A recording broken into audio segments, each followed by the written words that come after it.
Right, good morning and welcome to VOP This Morning. I'm Moses Humphrey. President Tinubu leaves Abuja today to attend the G20 summit in India. The question, of course, will be what's in it for Nigeria? Now, that conversation, plus a flurry of fresh killings and kidnappings, is on the rise across the country, which leads us to ask: isn't security worsening under President Tinubu? Well, these two are the topics of discussion this morning.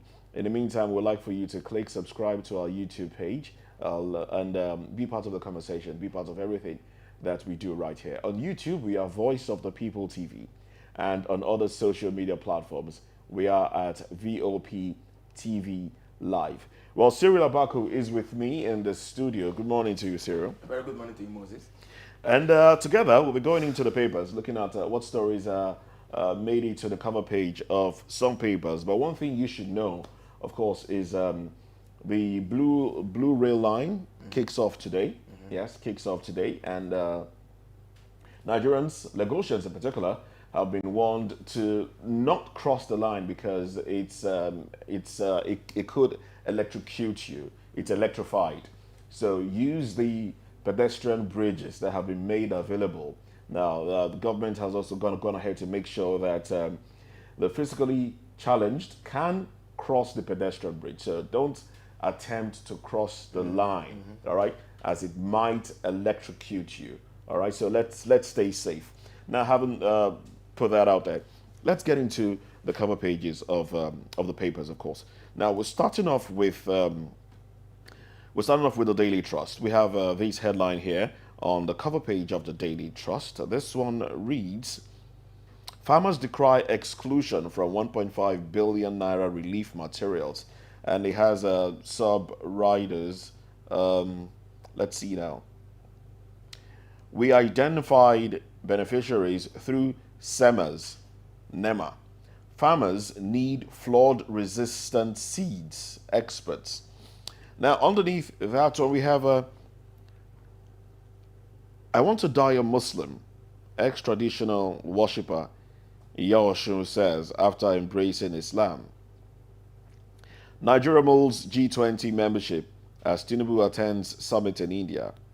Father, two sons die in Anambra building collapse. All right. And when you go on top of the nameplates, we have this headline: Military kicks as PSC wants police to lead terrorism war. 4 victims of Kaduna mosque attack left behind. 61 orphans, widows. That's 4 victims of Kaduna mosque attack left behind. 61 orphans, widows.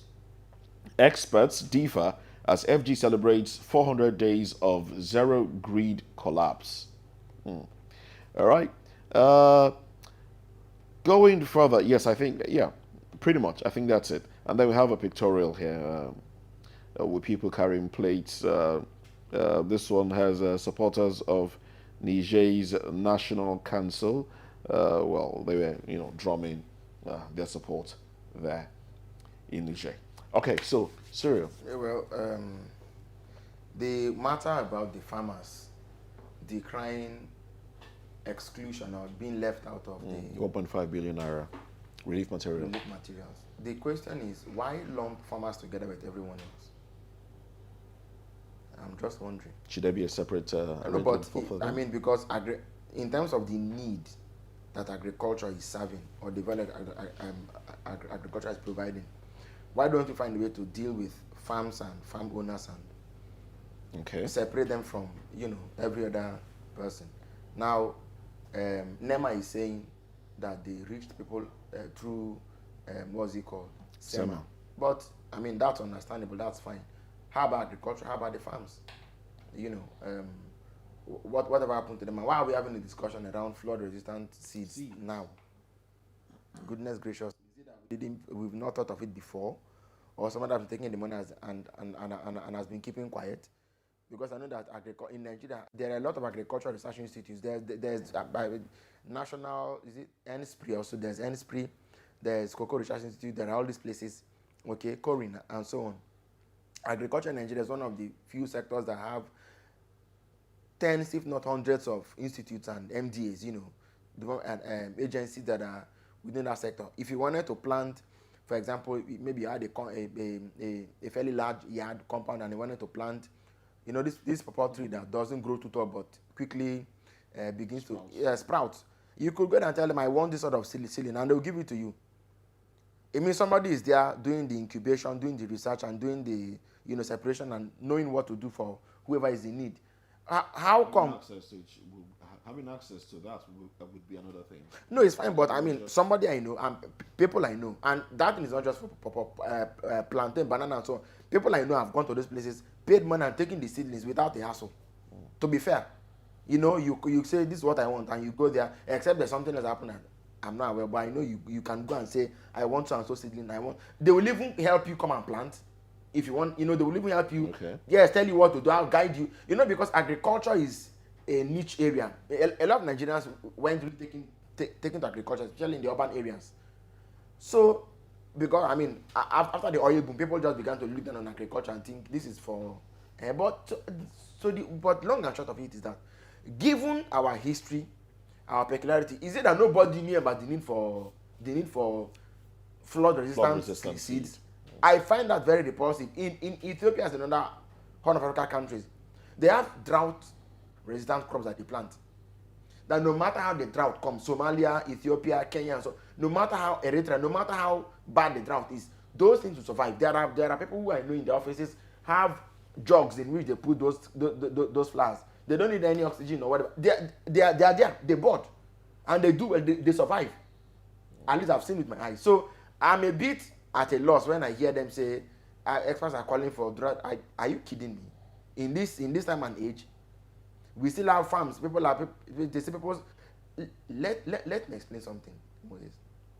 We had a guest last week, I think on Friday, Great Imo. He was saying that all these things, in Nigeria, there are very few accidents in Nigeria. There are very few accidents, if there are ever. So they go to the central bank, which should not have any business giving loans to farmers in the first place, because they're the bankers regulator. They should be the ones monitoring those who are giving loans. But the CBN now comes out to be giving loans to farmers directly. You're already creating ground for corruption, okay? Because there'll be nobody to check the checker. Now, they give the money to the farmers. The farmers, the so-called farmers, take the money and go away. 1 year later, they come and say, oh, the floods came and I've wiped away everything you planted. All the money you give us is gone. Can I ask you a question, Moses? Some people feel that we are not civilized enough in this country. How do you have a multi-billion-naira farm without insurance? Without insurance, is that not? It's not an accident, like I said. It's not accidental. It was planned to happen. Okay. That's your summation of it. It was planned. So there's nobody should tell me a multi-billion-naira farm without insurance. I salute you very well, because that's what you are planning for now, to pack the billions into the flood, into the waters, for the water to take it away. Why are we like this in this country? All right, let's quickly delve into another paper now before we run out of time for newspaper review. Let's look at the Punch. The Punch has its banner headline: Election petitions. Tribunals decide Tinubu 25 governors' cases September. Tribunals reserve judgment in Lagos, Sokoto, Kano, others. Parties resort to prayers. APC not under pressure, says legal advisor. Labour Party, PDP, confident of victory. All right. When you go on top of the nameplate, and then we have Forex. Domestic operators lament over 40 aircraft grounded abroad. State NLC, TUC order workers to join nationwide strike. FG plans mining firm pushes gold, 6 minerals. All right, and then we go further down. We have GT Co. gross profit to 347 billion naira. Assets now 8.5 trillion naira. Waste managers urge Sanwo-Olu to probe accumulated debts. Marketers get foreign investors backing for 30,000 gas stations. All right, so Yes, let's Would you quickly like to touch take on that. the banner headline again? Let me. Okay. Election petitions. Yeah. Tribunals decide There we are. Tinubu 25 Yeah. governors case in Yeah. September. Yeah. There we are. Well, D-Day is very much at hand.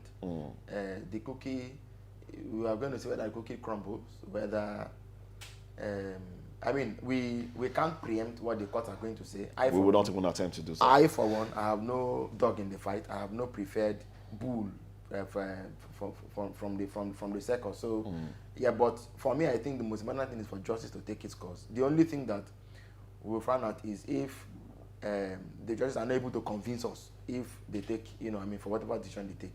But for what it is worth, I think that the nation has stood with bated breath, waiting to see whether history will be made, whether there will be a major upturning of the apple cart. I believe very firmly that the matter will not end at this level, because whoever is declared to, whichever way the pendulum swings, I believe very strongly that the other side will appeal the judgment. Then if they appeal, the process goes on and on. Well, it's September already. It goes to the Supreme Court. Before we know it, a year is gone.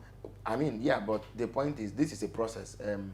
What we must do now is to ask INEC, or is to ask rather the National Assembly, can't we amend this law to make sure that before the candidate is sworn in, be you governor, House of Assembly member, senator, reps, whoever you are, before you are sworn in, can't we resolve this matter before the person is sworn in? As we've seen the example in Kenya and other places and another parts of the world, which is what civilized men ought to do, and not to have all the reasons why it can't happen. There are very few accidents in this country. There are very few accidents in this country. A lot of these things happen because people want them to happen that way. But the day we summon the power and the courage to right these wrongs, I believe we're beginning to move in the right direction. But as it is, perhaps there are those who are certain.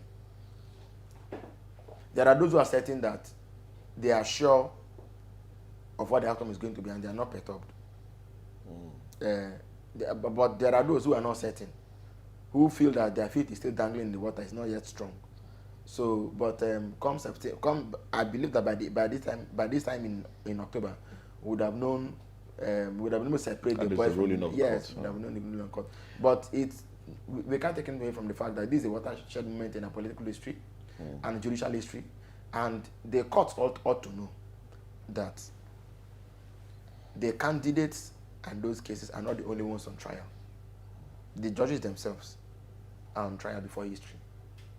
I'm borrowing Ken Sariwa's word. So we must all brace up and do what is necessary. Talking about doing what is necessary, let's look at the NLC strike. NLC says it will start strike tomorrow. TUC is saying they will not be part of it. NURTW, that's Nigeria Union of Road Transport Workers, have also said they will not be part of the strike. What do you make of this? No, I'm not particularly excited by the prospect of another industrial action. Moses, you and I can sit here and ask the question. The last one they embarked upon, what came out of what was in it for? No, the last one, the very last was a protest. Yeah, no, it was both a strike and a protest. Why was it called off? You remember they went to, it's just that in Lagos, they traveled, pulled down the gate. Said they were not interested in joining. But in Abuja, they went and pulled down the first gate of the National Assembly. They had a photo session with the president. They met the Senate president. The Senate president said that they should not order that in 7 days, all the demands. Now, the question is, what came out? What was the thing they had? What did they hold? What did they hold on to call it off? To call it off. In fact, you and I hope you recall, the strike was began on a Monday or Tuesday, or was it Wednesday? I think it was on a Wednesday. It was on a Wednesday. We didn't even know the strike was called off maybe the following day or that same day or 2 days. We were not even sure what was going on. Okay, the strike was started on Wednesday. Then before we knew what was happening, the strike had been called off. In fact, some newspapers are reporting that strike had been called off before the NLC even came to say that had been called. People already knew what was happening. So you cannot hunt with the how they put it. You cannot hunt with the hounds and hunt and run with the hare. That's the way it said. You know, you can't have the best of both worlds. It's not possible. Somebody used to say you can't burn your candle from two sides from the two sides. So from two sides of the stick, it's not possible. The NLC has to be clear what it wants to achieve. There's already a court case on them. There's already a court injunction saying by the NIC saying that they can't embark on strike. If the TUC is out of it, NURTW is out of it. There are two organs that must be part of any strike for it to stand: NURTW and NUPENG. I'm sure NLC of course has NUPENG. That you can take that to the bank. But if the TUC is saying no and NURTW is saying no, then there's a problem. And I think that the NLC, because if they call for the strike again, then we won't know how it happened, but before you know, they call it off. They call it off. Don't make us become strike weary. If you know that you can resolve these issues without embarking on strike, then don't embark on the strike. Go and have a tete-a-tete, you know, and achieve whatever it is you want to achieve. But to be today strike, tomorrow strike, I mean, you are making a jest of except this is not is also not an accident. Except this is a way to weaken the instrumentality of industrial actions. I seem not to understand how in the world do they not know what all these things we are saying here. Mr. Ajero, TUC is saying that look, they want to continue dialogue. So why then is NLC saying look, we want to proceed on strike? No, but in fairness, the question is who are you dialoguing with? Is it the empty chairs the NLC spoke about? Well, the TUC probably has. Why hasn't the new Minister of Labour and his Minister of State spoken up? Well, this will probably be a proper interface between Lalong and. Why haven't NLC. they said anything? Why haven't they come out to say why hasn't Lalong and his people said anything about the strike? Why? This is almost how many weeks since they came into office. Almost all the Minister of Works has spoken, Minister of FCT has spoken, Minister of Environment has spoken, Bullock, all of them have been saying one thing. Why is it that Lalong has been really quiet with his partner in the Ministry of Labour? Why have they not said anything yet? Why have they not spoken out loudly to say, or why have they not even invited Labour leaders to say, this whole negotiation that you've been negotiating, why haven't they taken the initiative quickly to say, come, let's have a discussion? Why? I think it goes both ways, but sincerely speaking, I don't know how many of us are still enamored of hearing that they want to go on strike when it won't be successful. All right, so that's to say that the minds of Nigerians are made up. Like, look, it's not going to we become strike weary. We in those days when NLC are going on strike, the whole nation, you grounds know, will shake. Yeah, but I mean, the people that are even striking for the ones, but don't take anything away from it. The Nigerian worker knows that unless you hold government by the throat, nothing is going to happen. They know it. They know it. The resident doctors have to go on strike to remind government to pay them their arrears. Everybody, the promotion, everybody knows that if you don't embark on strike, they will not remember you in this country. So, but even at that. But looking at the effectiveness of the strike, some states have announced palliatives already. They've added 10,000 naira to what they are giving the state workers. Some states. So, do you think this strike, this NLC call for a strike will have any solid impact? I think the best way to look at this is to wait until D-Day. Is it tomorrow Wednesday? Yeah, well, tomorrow. I mean tomorrow. 4th. Yes, no, 5th. It's 5th. So let's wait until D-Day to see what Ajero. Maybe this evening they will tell you that something has happened. And they're not going to strike again. Yeah, because I find it particularly what the federal government did was smart. It was to bypass them. That's the federal government was to bypass them. And if the NLC didn't understand what the federal government was doing, which I doubt, they should have acted. That strike that they called for that other time should have been the mother of all strikes. That's the protest, and it should have been the mother of. I mean, you couldn't have gone on picketing and protest. The picketing and protesting and the strike. Okay, then by then they had not announced palliatives. That's when they should have. As at that time, the iron was still very hot. They should have struck gold. But I'm not sure they did, because federal government just came over another time over there and said they have sent money to no negotiation, no consultation, nothing, just. And where has that taken us? The governor in Nigeria is saying if we've already taken court summons, if you divert palliative funds, we will arrest you, you go to jail. I hope he means what he's saying though, because it's not new. This is Nigeria, you know. Nigeria. This is You are awarding Nigeria. contracts. People are doing contracts, putting their fake poster. It was stickers on the. That's another contract. There are contractors who are supplying waterproof and the liner. There are contractors who are supplying the grains. There are contractors who are supplying all kinds of. I mean, come on. In the end, some government will tell you that they spend 150 billion naira for the contracts alone, and they only use 50 billion naira to buy the food. Didn't we see it? Census said they wanted to use 500 billion plus to do census. The logistics. Without counting one person. The logistics got up 200 billion naira before Buhari left office. Such criminal behavior should be. This is Nigeria. You said that earlier. And there are very few accidents in this country. So. Okay, that's the takeaway this week. Okay. All right. I think we'll just touch on another paper before we wrap this up. Let's look at The Guardian now. The Guardian has its banner headline: Cyber criminals exploit weak regulations to harvest data, defraud Nigerians. On top of that one, hiking fees, fresh worry over dropouts, out of school children. And when you go further, you see single-term tenure is enough for president, governors. Unpaid claims of failed underwriters worsen sector's battered image.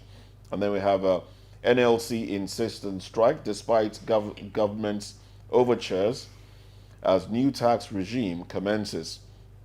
FG gives ultimatum to illegal miners, target 50% GDP contribution. And yes, these are the headlines. So the illegal miners will not be.